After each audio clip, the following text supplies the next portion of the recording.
is a opening of screws to hold the ship head. It's a ship head plus temporal bone holder. Now the another screw. So you can open up to the dimensions of your sheep or goat head.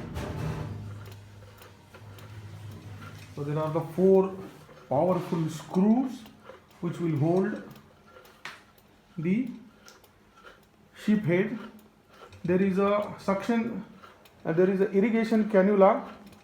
Please show the irrigation cannula. It can be rotated at any moment and there is no need of any assistance, so you can just put a irrigation continuously for the drilling.